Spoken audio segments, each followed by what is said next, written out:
안녕하세요. 오늘은 시험 범위의 마지막 작품인 송미인곡을 공부하면서 여러분들이 질문했던 것들을 바탕으로 만든 AS 영상, 조공 영상을 함께 보도록 하겠습니다. 첫 번째 질문은요. 천상 백옥경을 어찌하여 이별하고가 자신의 처지를 직접적으로 이야기한 것은 아닌 건가요? 송미인곡은 목적이 있는 시이므로 서사시라고 봐야 하는 건가요? 라고 질문을 했어요. 천상 백옥경을 어찌하여 이별하고 이걸 직접적으로 본 거다 라고 보기는 어려울 것 같습니다. 천상 백옥경 자체가 실제 존재하는 공간이 아니라 비유적인 공간이잖아요. 정철 자신이 탄핵을 당해서 임금 계시는 궁궐에서 관직을 갖고 높은 신분으로 살다가 지금 전남 창평에 와 있는 신세를 비유한 것으로 보는 게 맞습니다. 그리고 정철의 생애, 그와 관련된 배경 이야기를 고려했을 때는 임금이 다시 자기를 불러주길 바라는 목적이 있는 것은 맞지만요. 송미인곡이라는 시 자체는 여인의 사랑에 빗대어서 표현하고 있기 때문에 표면적으로는 시 자체만 보면 그저 사랑시에 해당이 되죠. 그러니까 서사시라고 볼 수는 없습니다. 그리고 이 질문을 보면 목적이 있는 시면 다 서사시라고 생각하는 것 같아요. 어떤 목적을 갖고 있으면 다 서사시라는 기본 전제를 갖고 질문하는 것 같은데요. 보통 시를 보면요. 시대의 상황을 반영한 시들은 좀 그 당시에 독재 정권을 비판한다든지 어떤 목적을 갖고 있는 것도 있을 수 있어요. 근데 그런 것도 전부 다 서정시라고 하거든요. 서사시라고는 하지 않아요. 이것을 좀 보려면은 서사시의 개념을 살펴봐야 될 텐데 서사시는 한 민족이나 국가의 운명을 걸머쥐고 있는 영웅적인 존재를 주인공으로 설정하여 그가 주도하거나 참여한 건국, 전쟁, 혁명, 천재지변 등과 같은 역사적 사건을 장중하고 엄숙한 분위기로 서술하는 시, 이런 걸 서사시라고 합니다. 우리가 일단은 시험 범위에 서사시가 있는 거 아니니까 뭐야 이거 적어야 돼? 뭐 외워야 돼? 이렇게 생각하지 말고요. 참고로만 봐주세요. 일단 이런 측면을 보면요. 서사시라는 것은요. 보통 백성들에게 국가의 정당성을 어필하면서 우리나라는 이렇게 영웅적인 존재가 있어. 대단한 존재들이 이끌어가는 나라야. 막 이런 것을 보여주려고 하는 그런 목적이 있는 것은 맞지만요. 목적이 있다고 다 서사시는 아닌 거예요. 아까 얘기했듯이 연애시도 사실은 목적이거든요. 연애시를 쓰면서 그 사람이 나를 사랑해 주기를 바라는 마음. 이걸 쓰는 거예요. 그러면은 모든 연애시는 다 서사시여야 되는데 우리 그렇게 보지 않거든요. 그러면 다음 질문으로 넘어갈게요. 글씨가 좀 작지만 반벽청등도 을려의 외로움을 담고 있는 객관적 상관물이자 동일한 정서가 투영되었으니까 감정이입의 대상으로도 볼 수 있는 건가요? 라고 했어요. 수업을 하면서는 선생님이 아마 객관적 상관물이라고는 얘기했었을 건데 감정이입이라고는 얘기 안 했을 거예요. 근데 이 친구가 생각하는 건 동일한 정서가 투영되어 있으면 이제 감정이입이라고 이제 생각하고 있는 거죠. 한번 내용을 볼게요. 하루 종일 임의 소식을 찾아 헤매던 을려가 집에 돌아왔을 때 켜져 있던 것이 반벽청등이었죠. 혹시나 자신이 임의 소식을 찾아 돌아다니는 사이에 임의 소식을 전해줄 사람이 왔다가 자신의 집을 못 찾을까봐 불을 미리 밝혀둔 것이 반벽청등이라는 것을 생각해 봤을 때 기껏 켜놓은 것이 아무 의미 없음. 이것을 느끼면서 임의 소식을 결국 듣지 못하게 되었다는 데서 오는 안타까움이나 외로움을 심화시키는 거니까 객관적 상관물은 일단 맞다고 수업에서 이야기했었어요. 그런데 감정이입의 대상으로 보기엔 어려울 것 같습니다. 보통 감정이입이라고 하면요. 어떤 구체적인 감정을 동일하게 공유하고 있음을 보여줘야 돼요. 산유화의 경우에서는 산에서 우는 작은 새요 라고 하는 부분에서 우는 이라고 하는 말이 있었죠.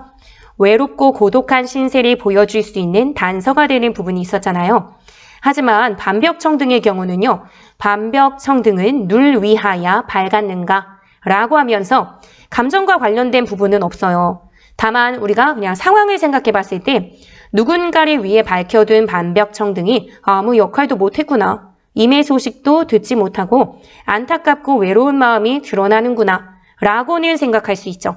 그거는 전체적인 화자의 상황과 반벽청등이라고 하는 것에 대해서 연결지어서 우리가 생각하면서 관련성을 느끼고 그걸 보면 더 외로워지겠지? 라고 정도는 생각할 수 있으니까 객관적 상관물은 맞지만 감정을 직접적으로 반벽청 등이 어떤 감정을 느낄 수 있는 존재인지 슬픔, 반벽청 등 이렇게 얘기한 것도 아니고요. 그래서 감정이입이라고 보긴 어렵습니다. 객관적 상관물과 관련된 또 다른 질문이 있는데요. 화자의 상황 또는 감정과 유사한 대상이 객관적 상관물이라고 하셨는데 그럼 정철의 지극한 연군의 심정을 임을 이별한 여인의 애달픈 심정에 의탁하여 표현하였으므로 객관적 상관물이라고 할 수 있나요? 이 말이 맞으려면요. 지금 일단 작품을 정철이라고 하는 작가가 쓴 거잖아요. 그래서 여기 지금 송미인곡이라고 하는 작품을 하나 썼어요. 그럼 작품 속에 지금 여인이 있고 여인이 대신 이야기하는 거죠. 외부에 있는 작가까지 지금 연결해서 표현 방식을 해석하는 거예요. 그래서 외부에 있는 작가가 이 작품 속에 있는 여인에게 의탁했으니까 이건 객관적 상관물이다. 그러면요, 이런 시들은 현대시에서도 굉장히 많거든요. 어떤 뭐 연애 감정을 얘기하거나 아니면 한용운 시인의 시 같은 경우에는 한용운 시인의 성별은 남성이지만 시 안에서는 대부분 다 여인의 목소리를 통해서 얘기해요. 그런 경우도 전부 다 그 여인 자체가 다 객관적 상관물이라고 봐야 되는 거거든요. 근데 그렇지 않다는 거예요. 우리가 어떤 표현 방식을 보는 것은요, 전체적인 사회 맥락, 문화적 맥락, 작가의 맥락, 외부 맥락은 고려하지 않고요. 이렇게 작품 자체만 보면서 생각하는 게 보통 표현 방식입니다. 그렇기 때문에 여기에서도 이 여인 자체가 사실은 사물도 아니기 때문에 객관적 상관물이라고 보기는 어렵고 실제 이 시의 어떤 전체적인 생각을 이끌어가는 존재이기 때문에 이 여인이 시 자체만 보면 자기 생각을 자기가 직접 이야기하고 있어요. 그렇기 때문에 이 여인을 객관적 상관물이라고 보기는 어렵습니다. 우리가 작가에 대해서 설명하고 공부를 한 건 작품의 의미 해석에 도움이 되기 위한 거였지 이것 자체를 갖고 이것까지 통째로 다 연결해서 표현 방식을 살피려고 하는 것은 아니었어요. 그래서 객관적 상관물이라고 볼 수는 없다라고 생각해주면 돼요.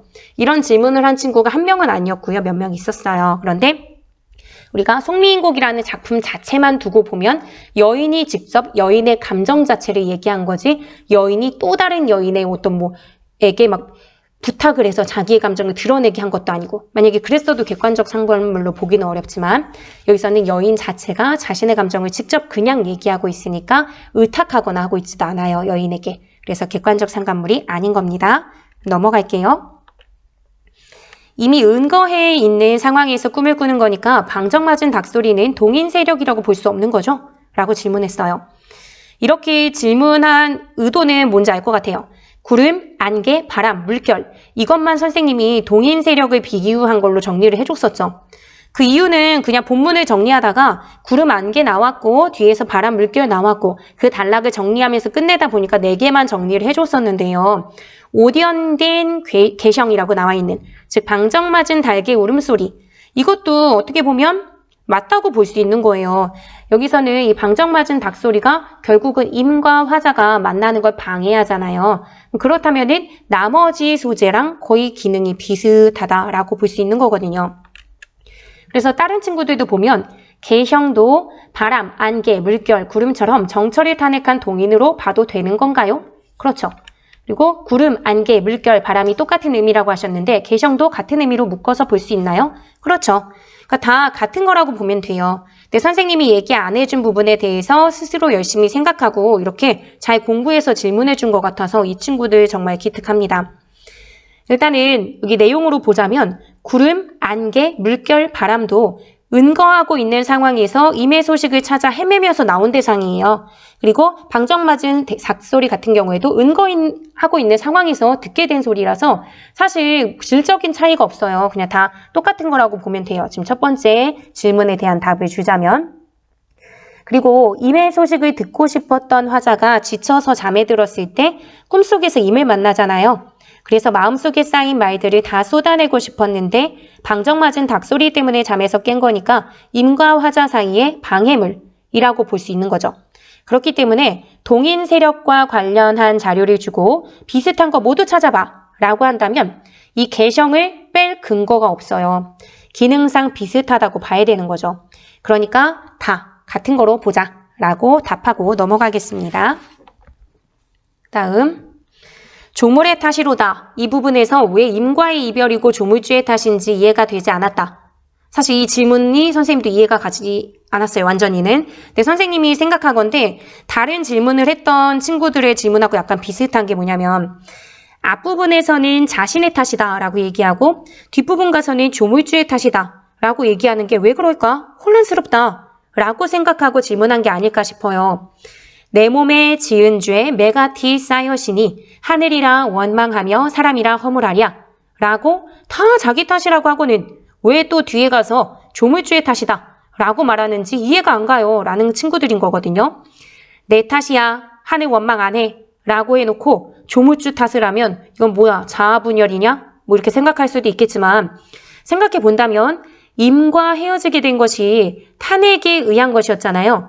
그랬을 때 속으로는 나를 막 몰아낸 동인 미워 이렇게 생각할 수는 있겠지만 임금에게 자기 어필을 하는 거니까 사실은 내 탓이에요. 나 진짜 반성하고 있어요. 라는 걸 좀 보이고 싶겠죠. 그러니까 자기 탓이라고도 하면서 조물주의 탓이라고 하는 것은 정말 조물주를 원망한다 라는 의미로 해석되기보다는 그냥 지금의 상황을 체념적으로 받아들이겠다라는 자세를 더 보여주는 게 아닐까 싶어요.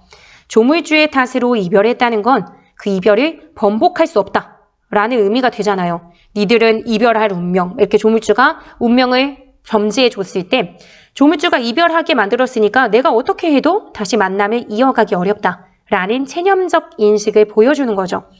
그만큼 다시 만날 가능성이 있을까? 라고 생각하게 되는 것. 그래서 이별을 좀 운명적으로 받아들이고 체념하는 자세를 보여주는 것이라고 해석하면 되지 않을까 싶습니다. 그러면 다음 질문으로 넘어갈게요. 보조적 화자는 가상의 인물인 건가요? 라고 질문을 했어요. 근데 이 질문이 깔고 있는 전제를 보자면 일단 보조적 화자는 글 내에서 감녀죠.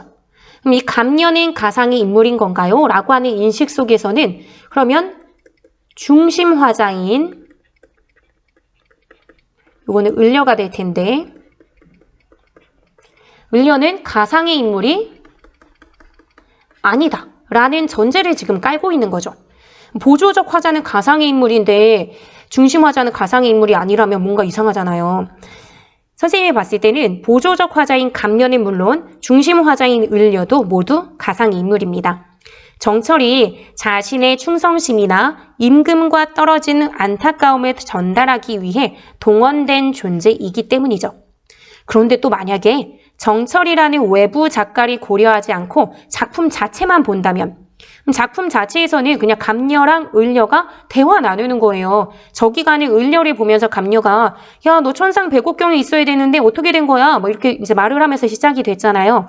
그러니까 그냥 실제 대화를 나누고 있는 걸로 그려지기 때문에 만약에 작가에 대한 정보를 주지 않고 속미 인공만 던져준 다음에 그 두 인물이 가상의 인물이냐 그렇지 않느냐를 물어보진 잘 모르겠지만 만약에 물어보게 된다면 둘 다 가상의 인물이 아닌 속미인곡이라는 하나의 시 세계 안에 존재하는 인물이 되는 거죠. 그래서 만약에 시만 딱 던져주고 보조적 화자나 중심 화자가 가상의 인물이다 라고 한다면 틀린 내용이 되는 거고요. 정철과 관련된 배경 지식을 준 다음에 그걸 돌려 말한 것임을 알 수 있게끔 뭐 보기의 정보 이런 것들을 주고 문제가 출제된다면 이 경우는 보조적 화자인 감녀와 중심 화자인 을려 모두가 가상의 인물이 되는 겁니다. 헷갈리지는 않죠. 이게 명확히 조금 다른 거예요. 정철까지 고려해서 정철이 나름대로 자기가 직접 말하기보다는 여성의 화자를 빌리는 게 낫겠다 생각해서 썼다는 정보를 준다면 가상의 화자. 그런데 그거 안 주고 그냥 작품만 던져줬는데 우리가 막 상상의 나래를 펼쳐서 이건 정철이 쓴 거야. 정철이 원래는 의도한 거니까 이건 가짜야. 뭐 이렇게 생각해서 가상의 인물이다라고 하기엔 좀 성급한 거죠. 우리가 기타 정보를 주지 않고 문제가 출제됐을 때는 최대한 지문 자체에 충실해서 문제를 풀어야 하거든요. 다음으로 넘어갈게요. 편하실 날이 몇 날인가? 누가 모셨는가? 어찌 주무시는가? 이건 서리가 아니라 그냥 의문인 건가요? 서리가 쓰인 질문과 의문으로 쓰인 질문. 이거 그냥 일반 의문문을 얘기하는 것 같아요. 서리가 아닌 의문문. 이걸 구분해야 하나요? 라고 질문을 했어요. 송미인곡 자체에 의문문의 형태를 띈 종결 표현이 많이 나오는데 그 부분들을 보면서 어떤 게 서리법이고 어떤 것이 그냥 의문문인지 구분이 어려웠던 학생의 질문입니다.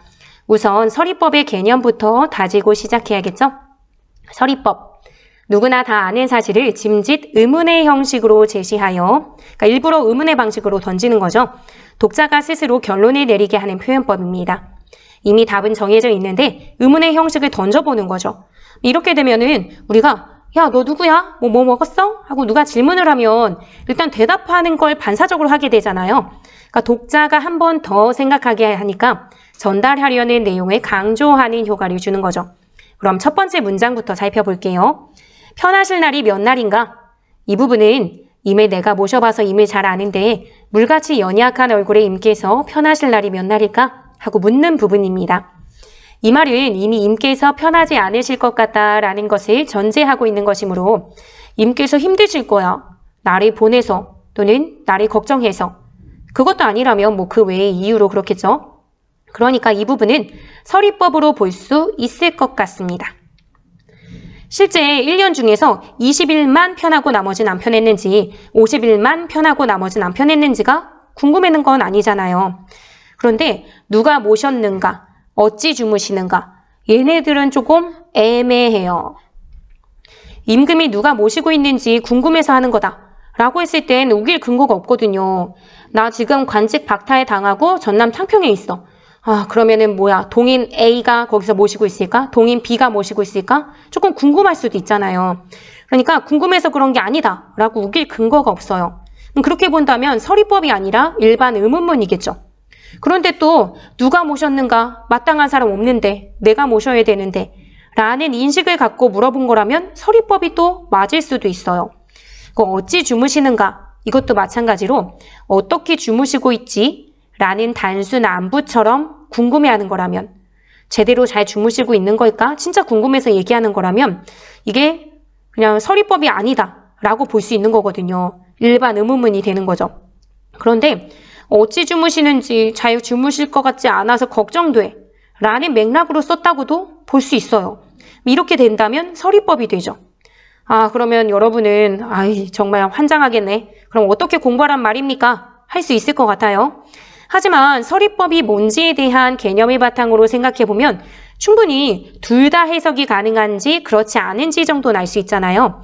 그리고 시험에서는 이런 부분이 애매하지 않게 확실한 부분을 보통 출제하거나 혼란스럽지 않게 답을 고를 수 있도록 유도를 할 거예요. 그러니까 이 부분은 걱정하지 않아도 될 것 같습니다. 이 영상이 선생님이 올리는 영상으로는 시험 전 시험 범위의 마지막 영상이 될 것 같습니다. 교실에서 서로 얼굴을 보며 하는 수업보다는 거의 이렇게 영상으로 수업을 진행했기 때문에 이러한 것들을 바탕으로 시험 공부를 하기엔 조금 힘들 수도 있을 것 같아요.